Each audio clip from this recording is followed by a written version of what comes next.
اگر آپ ادبی دنیا کے کام کو پسند کرتے ہیں اور ہماری مدد کرنا چاہتے ہیں تو نیچے دیے ہوئے اکاؤنٹ ڈیٹیلز کے ذریعے مدد کر سکتے ہیں۔ شکریہ۔ پریتو کرشن چندر جب وہ گاڑی کا دروازہ کھول کر ڈبے کے اندر آیا تو اس کے چلنے کے انداز سے میں نے محسوس کیا کہ وہ فوج میں ملازم رہ چکا ہے۔ اس کی شخصیت بڑی پروقار تھی، قد 6 فٹ سے نکلتا ہوا، رنگ سرخ و سفید، براق نورانی داڑھی۔ اس نے کالی مرچ کے رنگ کا اونی سوٹ پہن رکھا تھا اور سر پر مونگیا رنگ کی پگڑی کس کر باندھی ہوئی تھی، اور ڈبے کے درمیان روشنی میں اس کی پگڑی کی تہوں میں سے ابرق کے ٹکڑے جواہر ریزوں کی طرح چمک اٹھتے تھے۔ وہ سیدھا چلتا ہوا متوازن قدم اٹھاتا ہوا میرے قریب آ کر رکا۔ جھک کر اس نے قریب کی سیٹ کا نمبر پڑھا اور اطمینان کی سانس لے کر سیٹ پر دراز ہو گیا۔ سیٹ اس کے وزن سے پیچھے کو ہو گئی۔ اس نے دیکھا اور بولا، ہٹنے والی کلدار نشستیں بہت عمدہ ہیں۔ میں نے اپنا جلتا ہوا سگریٹ، جسے میں نے ابھی ابھی سلگایا تھا، جلدی سے خاکدان میں بجھا دیا۔ بوڑھا سکھ میری طرف دیکھ کر مسکرایا اور اس نے کہا، بس شکریہ، مجھے تمباکو کا دھواں واقعی بہت برا معلوم ہوتا ہے۔ مجھے اس کے دانت جب وہ مسکرایا تو بہت اچھے معلوم ہوئے، بے حد سفید اور مضبوط دانت، جڑے جڑے اور ہم سطح۔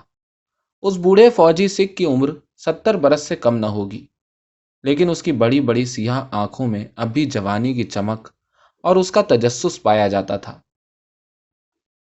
لیکن اس میں شبہ نہیں کہ جوانی میں تو وہ بے حد حسین اور دلاویز شخصیت کا مالک رہا ہوگا۔ اس وقت اس کے چہرے پر مجھے جو چیز کھل رہی تھی وہ متعدد زخموں کے نشان تھے۔ دائیں بائیں اس کے رخساروں پر 3 4 لامبے لامبے زخموں کے نشان رہ گئے تھے۔ دائیں رخسار پر تو زخموں نے ایک سلیب سی بنا رکھی تھی، اور بائیں رخسار پر یہ زخم انگریزی وی کا نشان بناتے تھے۔ اور جب اس نے اپنی ٹائی ٹھیک کرنے کے لیے ہاتھ اوپر کیے تو میں نے دیکھا کہ اس کی ہتھیلیوں کی پشت پر بھی زخموں کے ایسے چھوٹے چھوٹے بیسیوں نشان ہیں، جیسے کسی نے تیز دھار کے چاقو سے ان ہاتھوں کا قیمہ بنانے کی کوشش کی ہو۔ جنگ، میں نے اپنے دل میں سوچا، جانے پہلی جنگ عظیم کے کس محاذ پر اسے یہ حادثہ پیش آیا ہوگا۔ وہ تو خیریت رہی کہ اس خوبصورت اور وجیح انسان کی باہ یا ٹانگ نہیں کٹی، ورنہ کتنا برا معلوم ہوتا۔ مجھے اس معاملے پر زیادہ غور کرنے کا موقع نہیں ملا، کیونکہ ریستوران کار کے بیرے نے آ کر کہا کہ اب آپ لوگ آ کے کھانا کھا لیں، ہم لوگ 10 بجے ریستوران بند کر دیتے ہیں۔ میں اٹھ کھڑا ہوا، وہ بوڑھا سکھ بھی میرے ساتھ اٹھ گیا۔ حالانکہ میں 8 بجے گھر سے کھانا کھا کے چلا تھا، مگر اس وقت پھر بھوک محسوس کر رہا ہوں۔ بوڑھا سکھ ہنس کر مجھ سے مخاطب ہوا، اور میں اس لیے دیر میں کھانا کھا رہا ہوں کہ مجھے بھوک نہ تھی، میں نے جواب دیا۔ ہم دونوں ڈائننگ کار میں جا کر بیٹھ گئے۔ وہاں بیروں کے سوا کوئی اور نہ تھا، صرف ایک کونے کی میز پر ایک نوجوان جوڑا کافی پی رہا تھا اور کھڑکی سے باہر رک رک کر پورن ماشی کے چاند کو دیکھ رہا تھا۔ لڑکی کا ہاتھ مرد کے ہاتھ میں تھا، جسے وہ تھوڑے تھوڑے وقفوں کے بعد دبا دیتا تھا۔ ہاتھ کے دباتے ہی لڑکی کے چہرے پر ایک گلنار مسکراہٹ کھل اٹھتی، اور مجھے ایسا محسوس ہوتا جیسے لڑکے کے ہاتھ میں کوئی سوئچ ہے کہ جسے بار بار دبانے سے یہ مسکراہٹ بجلی کے قمقمے کی طرح روشن ہو اٹھتی۔ لڑکی کے بال خوشنما طریق سے کٹے ہوئے تھے، اور وہ بڑی دلربا صورت والی موہنی اداؤں والی لڑکی تھی، اور شکل و صورت سے ایک ایسی ہندوستانی کرسچن معلوم ہوتی تھی جس میں یورپی خون کا بھی دخل رہا ہو۔ لڑکا خالص ہندوستانی تھا، سانولے رنگ کا مراٹھا، چھوٹا قد لیکن مضبوط اور گٹھا ہوا، گھنے چمکیلے بال اور چوڑے چوڑے جبڑوں پر گھٹے ہوئے شیو کی نیلاہٹ تھی۔ اس کے سر کی حجامت بھی بالکل تازہ تھی، معلوم ہوتا تھا کہ آج ہی بال کٹوا کر آیا ہے۔ اس کے کپڑے بے حد صاف ستھرے تھے، اور اس کے روئیں روئیں سے زندگی کی صحت مند آرزوئیں پھوٹ رہی تھیں۔ لڑکی کا ہاتھ اس نے اپنے ہاتھ میں لے رکھا تھا، اور بار بار وہ اسے اس طرح دباتا تھا جس طرح گویا وہ اس میں برقی رو بھرنے کی کوشش کر رہا ہو۔ دوسرے ہاتھ سے وہ اس لڑکی کی نیلی ساڑی کا پلو برابر مسکے جا رہا تھا، اور اس کی بے حد سیاہ چھوٹی اور چمکیلی آنکھیں لڑکی کو اس طرح دیکھتی تھیں جیسے وہ لڑکی لڑکی نہ ہو، مٹن کی ایک پلیٹ ہو۔ محبت میں صحت کو کس قدر دخل ہے، میں نے اپنے زرد رخساروں کو آہستہ سے تھپ تھپاتے ہوئے کہا۔ جواب میں بوڑھے سکھ نے کچھ نہ کہا، کیونکہ اب کھانا ہم دونوں کے سامنے تھا اور وہ مکمل انہماک سے کھانے کا جائزہ لینے میں مصروف تھا۔ ہمارے کھانے کے دوران میں ہی وہ جوڑا کافی پی کر اور بل ادا کر کے چلا گیا۔ چلتے چلتے وہ گلنار مسکراہٹ پھر لڑکی کے لبوں تک آئی، اور مجھے اس لڑکی کی وہ گلنار مسکراہٹ، اس کے تبسم کی ادا بے حد پسند آئی۔ جب وہ لڑکے کی طرف دیکھتی تھی، کتنی چاہت اور سپردگی تھی اس کی نگاہ میں۔ کبھی کبھی تو عورت ایک نگاہ میں سب کچھ دے ڈالتی ہے، اور پھر ایک خالی برتن کی طرح معصوم کھڑی کی کھڑی دیکھتی رہ جاتی ہے۔ بس اسی وقت وہ پیاری بھی معلوم ہوتی ہے۔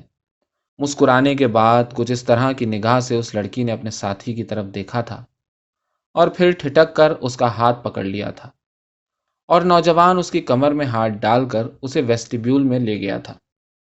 اور ان کے جانے کے بعد ریستوران کار اور بھی سونی سونی سی دکھائی دینے لگی تھی، اور کھڑکی میں لٹکا ہوا چاند مجھے ایسا محسوس ہوا گویا صرف انہی کے لیے لٹکایا گیا تھا۔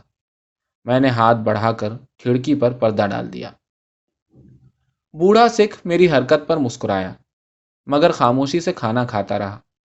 کھانا کھانے کے بعد بوڑھے سکھ نے کافی منگائی، اور میں سگریٹ پینے کے لیے باہر ویسٹیبیول میں آ گیا۔ ویسٹیبیول کے ایک کونے میں وہ نوجوان اس لڑکی کو چوم رہا تھا، اور چاند لڑکی کے چہرے پر تھا، اور اس کی آنکھوں سے آنسو بہ رہے تھے۔ لڑکے نے حیران ہو کر پوچھا، یہ آنسو کیسے؟ یوں ہی، لڑکی اپنے آنسوؤں کو پوچھتے ہوئے بولی، اور پھر کھلکھلا کر ہنس پڑی، اور اس کے چہرے پر پھر وہ دلاویز تبسم آیا، من موہنا، محبت میں ڈوبا ہوا گلنار تبسم۔ لڑکے نے پھر اسے ایک بار چوما۔ لڑکی کے شانے کانپے۔ اس نے ٹھٹر کے کہا، چلو ڈارلنگ، اندر چلیں، یہاں سردی ہے، اور اس نے خاموشی سے اپنی نگاہوں سے میری طرف اشارہ کیا۔ میں جو دوسری کھڑکی میں کھڑا بظاہر باہر پورنیما کے چاند کو دیکھ رہا تھا، لڑکے نے میری طرف اس طرح دیکھا گویا ابھی مجھے چھرا بھونک دے گا۔ پھر اس نے آہستہ سے گھوم کر لڑکی کی کمر میں ہاتھ ڈالا اور اسے ویسٹیبیول سے نکال کر اندر ڈبے میں لے گیا۔ تھوڑی دیر کے بعد بوڑھا سکھ بھی کافی پی کر ریستوران کار سے نکلا۔ میں نے بھی اتنے میں اپنا سگریٹ ختم کر لیا تھا۔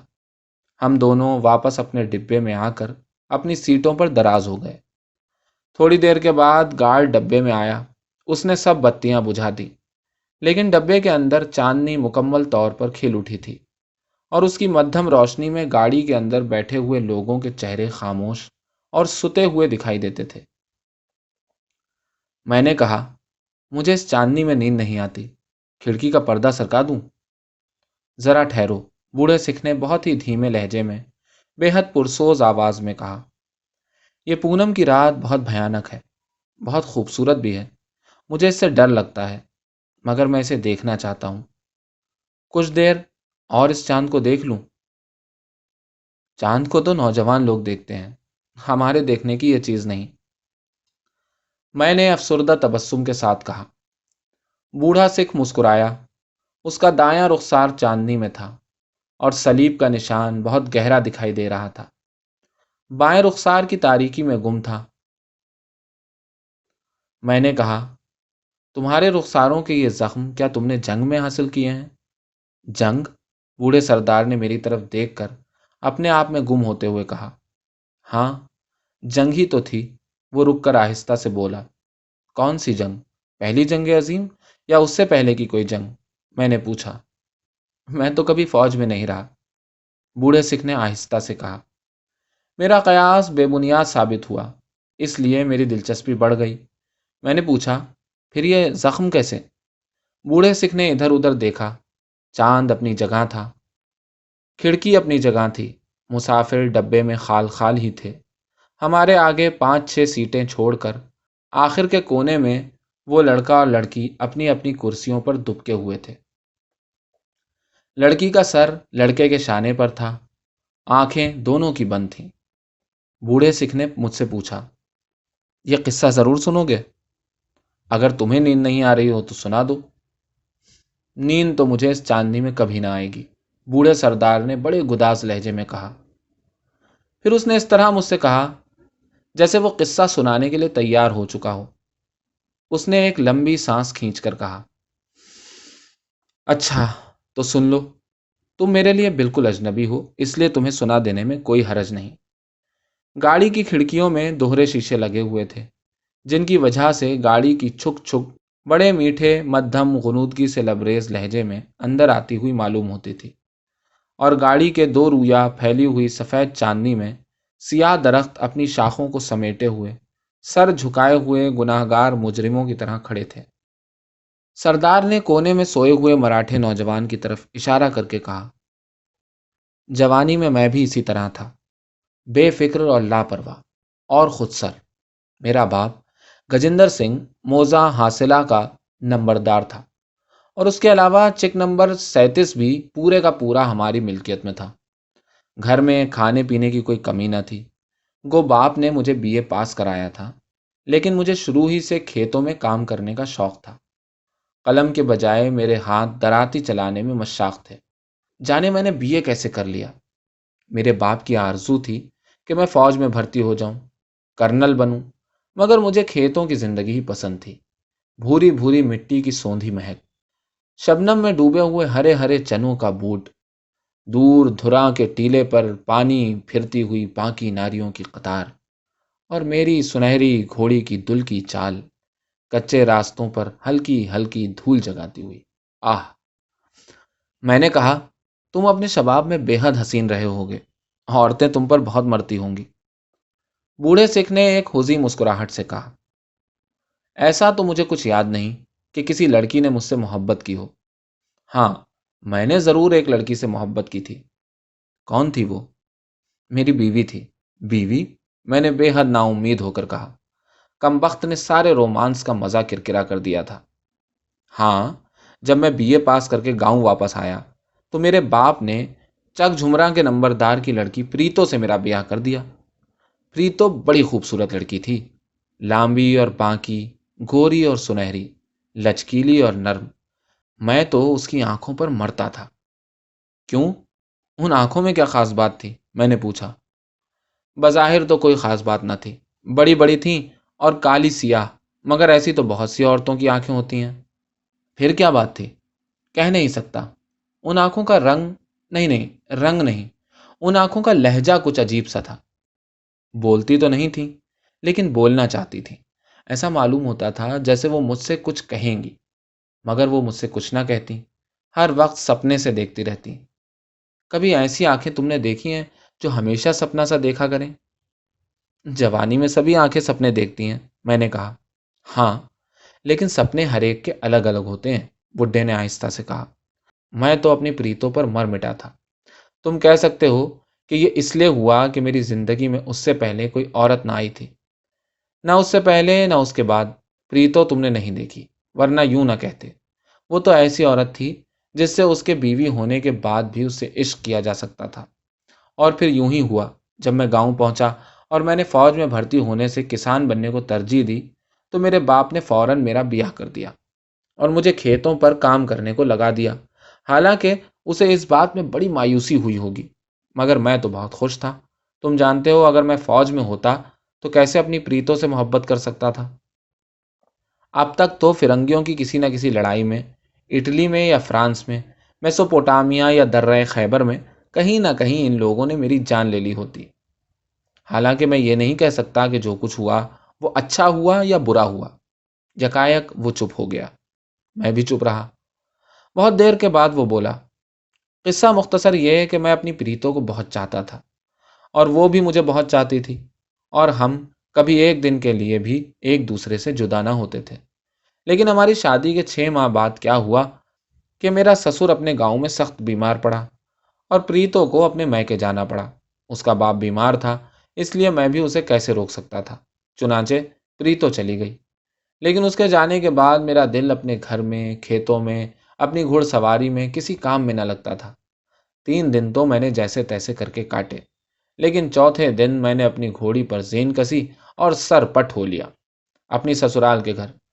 چک جھمرا ہمارے گاؤں سے 30 کوس پر واقع ہے، لیکن میری گھوڑی بڑی تیز رفتار تھی۔ میں شام ہوتے ہوتے چک جھمرا پہنچ گیا۔ وہاں جا کے معلوم ہوا کہ میرے سسر کی حالت پہلے سے بہتر ہے، بلکہ ساس اور سسر مجھے دیکھ کر بہت خوش ہوئے، اور جب انہیں یہ معلوم ہوا کہ داماد اپنے سسر کی صحت پوچھنے چلا آیا ہے تو وہ میری سعادت مندی پر بے حد خوش ہوئے۔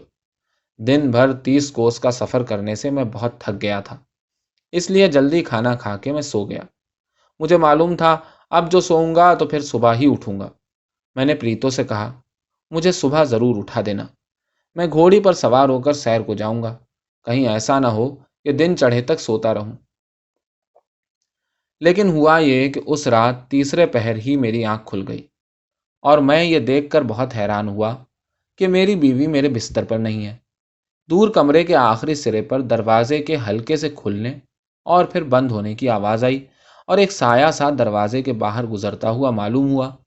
میں آنکھیں مل کر اٹھ بیٹھا۔ واحے گرو، یہ کیا ماجرا ہے؟ سوچ سوچ کر میں آہستہ سے اٹھا، کرپان کو تکیے کے نیچے سے نکال کر پہنا اور آہستہ سے دروازہ کھول کر باہر ہو لیا۔ باہر ایسی ہی چاندنی رات تھی، بڑی خوبصورت خوشبوؤں والی چاندنی رات۔ سرس اور شیشم کی شاخوں میں چھپے ہوئے گھونسلوں میں کبھی کبھی چڑیاں غنودگی میں چوں چوں کرتی، مگر ان کے چڑے فوراً اپنی مضبوط چونچ سے ٹھونگ مار کر انہیں اپنی گود میں دبا لیتے۔ میرے پاؤں شبنم میں بھیگ چکے تھے، اور میرے چاروں طرف سرسوں کی ہری کوپلیں لہرا رہی تھیں، اور کھیتوں میں سے گزرتا ہوا میں اپنی پریتوں کے تعاقب میں جا رہا تھا۔ پہلے میں نے سوچا وہ کھیتوں میں ضرور ہوائد سے فارغ ہونے جا رہی ہے، لیکن جب اس نے ایک کھیت کو پار کر لیا، دوسرے کھیت کو پار کر لیا، تیسرے کھیت کی ڈھلوان سے گھوم کر نیچے کے خشک نالے کو پار کر کے ٹیلوں کے پیچھے غائب ہو گئی، تو مجھے کچھ عجیب طرح کی تشویش، حیرت اور کوفت سی ہونے لگی۔ دل کو دھچکا سا لگا، اور اب میں ہولے ہولے بہت سی احتیاط سے اس کے تعاقب میں چلنے لگا، تاکہ اسے پتہ نہ چلے کہ کوئی اس کے تعاقب میں ہے۔ تیسرے کھیت کی ڈھلوان سے اتر کر میں نے نالے کو پار کیا، پھر احتیاط سے ٹیلوں کے پیچھے سے گھوم کر میں نے آگے کو نظر دوڑائی۔ سامنے پھر سرسوں کے کھیت تھے، کھیتوں کے بیچ میں ایک کنواں تھا، کنویں کے قریب بیریوں کا ایک سائے دار جھاڑ تھا، جھاڑ کے نزدیک ایک پلنگ بچھا تھا، پلنگ کے قریب ایک ناپختہ گھر تھا جس کا دروازہ آدھا کھلا ہوا تھا، اور میری بیوی اس پلنگ پر ایک جاٹ کے ساتھ سو رہی تھی۔ میری پریتو، میری بیوی، اس سے بہت پیار کر رہی تھی۔ وہ بار بار اس کی آنکھیں چومتی اور اس کے رخسار، اور کتنی شدت تھی اس پیار میں، میری آنکھوں میں خون اترنے لگا، اور میں چپکا بیریوں کے جھاڑ کے پیچھے کھڑا ان لوگوں کو پیار کرتے ہوئے دیکھتا رہا۔ ہاں ہاں، اپنی آنکھوں سے سب کچھ میں نے دیکھا۔ کچھ عرصے کے بعد جاٹ نے میری بیوی سے کہا، پریتو، مجھے پیاس لگی ہے، اندر سے پانی لا دے۔ پریتو نے اپنا سر اس کے سینے سے ہٹا لیا اور بولی، بچنے، تیری پیاس کیا ابھی تک نہیں بجھی؟ بچنا جواب میں صرف مسکرا دیا۔ اس نے میری بیوی کے ہونٹ چوم لیے۔ پریتو آہستہ سے پلنگ سے اٹھی اور ادھ کھلے دروازے سے ناپختہ مکان کے اندر گئی۔ بچنا اوندھے منہ لیٹ کر بڑے اشتیاق سے دروازے کی طرف دیکھنے لگا، کیونکہ میری بیوی بالکل ننگی تھی۔ یکایک میں نے کرپان نکالی اور اسے اپنے دونوں ہاتھوں میں لے کر سر کے اوپر اٹھایا، اور پھر اپنی پوری قوت سے بچنے پر وار کیا۔ بچنے کے منہ سے حق کی ایک ہلکی سی آواز نکلی، دوسرے لمحے میں اس کا سر قلم ہو گیا۔ پھر میں بیریوں کے جھاڑ کے پیچھے سے کھیتوں میں غائب ہو گیا۔ ٹیلوں کے پیچھے سے نالے کو عبور کر کے سرسوں کے کھیتوں سے گزرتے ہوئے میں نے چند لمحوں کے لیے رک کر اپنی کرپان کو مٹی سے اچھی طرح صاف کیا، اور جب وہ بالکل صاف شفاف ہو کر آئینے کی طرح چمکنے لگی تو اسے میان میں رکھ کر گھر کے اندر آ گیا، اور کمرے کے اندر آ کر پھر اپنے بستر پر سو گیا۔ کوئی آدھے پون گھنٹے کے بعد پریتو میرے کمرے میں دھیرے سے داخل ہوئی۔ میں جاگ رہا تھا، لیکن میں نے اپنی آنکھیں بند کر لی اور لمبے لمبے سانس لینے لگا۔ پریتو نے دروازہ کھول کر پہلے تو مجھے غور سے دیکھا، پھر اس نے آہستہ سے میرے تکیے کے نیچے سے کرپان نکالی اور اسے کھول کر دیکھا، اور جب اسے بالکل صاف شفاف پایا تو گویا اس کے دل کا شبہ دور ہو گیا۔ اور وہ میری بغل میں آ کر لیٹ گئی، چپ چاپ، پتھر کی سل۔ بوڑھا سکھ چپ ہو گیا۔ چند لمحوں کے انتظار کے بعد میں نے بڑی بے چینی سے پوچھا، پھر کیا ہوا؟ کچھ نہیں ہوا۔ اس کا باپ چونکہ صحت یاب ہو چکا تھا، اس لیے میں پریتو کو لے کر دوسرے ہی دن اپنے گاؤں چلا آیا اور ہم ہنسی خوشی اکٹھے رہنے لگے۔ دن بیتے، مہینے بیتے، سال بیتے، میں نے کبھی اس بات کا اس سے تذکرہ نہیں کیا۔ نہ پریتو نے کبھی کسی بات سے مجھ پر یہ ظاہر ہونے دیا کہ اسے کسی بات کا بھی شبہ ہوا تھا یا اسے کسی بات کا غم تھا۔ ہاں، ایک بات میں نے ضرور دیکھی، اس واقعے کے بعد وہ پھر کبھی اپنے میکے نہیں گئی، میرے کہنے پر یا اپنے ماں باپ کے اصرار پر بھی نہیں گئی۔ ہوتے ہوتے میں بھی اس واقعے کو بھول سا گیا، کیونکہ اب ہمارے بچے ہو گئے تھے، میرے اور پریتو کے بچے، 2 لڑکے اور 1 لڑکی، بڑے خوبصورت بچے تھے۔ پرتاپ اور دلیپ اور ہرنام کور، بڑھتے بڑھتے بچے بھی بڑے ہو گئے اور اسکول جانے لگے، اسکول سے کالج میں جانے لگے، اور جب وہ کالج میں جانے لگے تو ہمارے ہاں تیسرا لڑکا پیدا ہوا، ہربنس سنگھ۔ اب ہمارے ہرے بھرے گھر میں شادمانی اور مسرت تھی، آرام و سکون، خوشی اور یقین، گہری رفاقت اور مفاہمت، جو اچھے گھروں کی مثال بنتی ہے۔ ایک روز میں شام کے وقت کھیتوں سے واپس آ کے مگ کے نیچے بیٹھا ہوا تھا۔ پرتاپ اور دلیپ کالج سے واپس آ گئے تھے گرمی کی چھٹیاں گزارنے کے لیے۔ ہر نام ایک کونے میں کشیدہ کاٹ رہی تھی۔ میرا 7 سال کا ہربنس لکڑی کے گھوڑے کو چلانے کی کوشش کر رہا تھا۔ پریتو مگ کے نیچے ایک کونے میں چولہے میں مکئی کی روٹیاں سیک رہی تھی۔ ہانڈی میں سرسوں کا ساگ ابل رہا تھا اور اس کی کھٹی کھٹی خوشبو میری بھوک اور بھی بے چین کر رہی تھی۔ میں نے جلدی سے کرپان کھول کر الگ رکھ دی اور ہاتھ منہ دھو کر پریتو کے سامنے مونڈا بچھا کر بیٹھ گیا اور بالکل بچوں کی طرح بے چین ہو کر اس سے کھانا مانگنے لگا۔ پریتو، جلدی سے کھانا دے دے۔ پریتو نے سب سے پہلے میرے لیے کھانا پروسا، پھر پرتاپ کے لیے، پھر دلیپ کے لیے، پھر ہرنام کور کے لیے۔ سب سے چھوٹا ہربنس تھا، اس نے مچل کر کہا، میں تو ماں کے ساتھ کھانا کھاؤں گا۔ میں نے پریتو سے کہا، تو بھی بیٹھ جا اب۔ میں بیٹھ جاؤں گی تو تمہیں کون کھانا کھلائے گا؟ پریتو نے ذرا ناک سکیڑ کر کہا۔ اس وقت چولہے کی روشنی میں اس کے رخسار تمتما اٹھے تھے اور الجھی ہوئی زلف ماتھے پر اتر آئی تھی۔ مجھے وہ اس وقت بہت اچھی لگ رہی تھی۔ ماں، مجھے سرسوں کا ساگ اور دے دو، دلیپ نے اپنی تھالی آگے بڑھاتے ہوئے کہا۔ پریتو نے ہانڈی میں سے ساگ کی کڑچی بھر کر اسے دلیپ کی تھالی میں انڈیل دیا۔ میں نے کہا، ہربنس کی ماں، تھوڑا سا اچار اگر اس وقت کہیں سے مل جائے تو کھانے کا مزہ دونا ہو جائے۔ اچار تو اندر کوٹری میں ہے جی، پریتو نے رک رک کر کہا۔ تو کیا ہوا، اندر سے جا کے لا دے۔ پریتو سہم کر بولی، اکیلی کیسے جاؤں، اندر تو بڑا اندھیرا ہے، مجھے ڈر لگتا ہے۔ ڈر لگتا ہے؟ یکایک میرے منہ سے بے اختیار نکلا۔ اس وقت سب کے سامنے اندر جاتے ہوئے ڈر لگتا ہے؟ لیکن اس رات کو کھیتوں کو پار کر کے اکیلی جانے میں ڈر نہیں لگا تھا؟ یکایک میں نے تنک کر کہا، جانے کیسے کہہ دیا۔ اتنے سالوں تک جس بات کو کبھی نہ کہا تھا، کیسے وہ بات یوں ایک تانا بن کر اتنے سالوں کے بعد میرے ہونٹوں پر آ گئی۔ پریتو نے بیٹھے بیٹھے بس ایک لمحے کے لیے مجھے دیکھا۔ دوسرے لمحے میں مجھے ایسا معلوم ہوا جیسے وہ کرپان لیے میرے سر پر کھڑی ہے۔ پھر ایک بجلی سی تڑپی اور میں نے اپنے آپ کو بچانے کے لیے ہاتھ اوپر اٹھائے۔ 1 بار، 2 بار، 3 بار کرپان میرے رخساروں کو کاٹتی ہوئی چلی گئی۔ میں نے اپنے بچاؤ کے لیے اپنے ہاتھوں سے اسے روکنا چاہا اور چلایا، پریتو پریتو رک جا، مگر پریتو ایک بھوکی شیرنی کی طرح مجھ پر وار کرتی رہی۔ آخر غصے میں بھر کر میں نے ایک جھٹکے میں کرپان اس کے ہاتھ سے چھین لی اور دونوں ہاتھوں سے کرپان کو اٹھا کر اور اپنے جسم اور روح کی پوری طاقت سے پریتو کی گردن پر بھرپور وار کر دیا۔ پریتو کی گردن کٹ کر ہربنس کے گھوڑے کے قدموں میں جا گری اور وہاں سے لڑک کر میری تھالی میں اوندھی ہو گئی اور اس کے سیاہ بال کھل کر میرے سامنے بکھر گئے۔ بوڑھا سکھ چپ ہو گیا، میں بھی چپ رہا۔ کھڑکی میں چاند ایک وحشت ناک بھوت کی طرح خاموش کھڑا تھا۔ گاڑی کے مسافروں کے چہرے سپید اور ستے ہوئے تھے، جیسے وہ چہرے نہ ہوں، بہروپیوں کے خول ہوں۔ گاڑی کھیتوں میں سے گزرتی ہوئی کسی نامعلوم منزل کی طرف بڑھتی ہوئی چلی جا رہی تھی، اور چاند مجبور اور بے کس، نہتہ اور اکیلا کھڑکی میں کھڑا تھا۔ بہت دیر کی خاموشی کے بعد بوڑھے سکھ نے دلگیر لہجے میں کہا، عورت کبھی نہیں بھولتی۔ وہ لوگ عورت کو نہیں جانتے جو یہ سمجھتے ہیں کہ وہ اسے ایک ڈولی میں سوار کرا کے، ایک پلنگ پر لٹا کر، 4 بچے پیدا کرا کے اس کے دل کا سپنا اس سے چھین سکتے ہیں۔ وہ لوگ عورت کو نہیں جانتے۔ عورت کبھی نہیں بھولتی۔ بوڑھا سے خاموش ہو گیا۔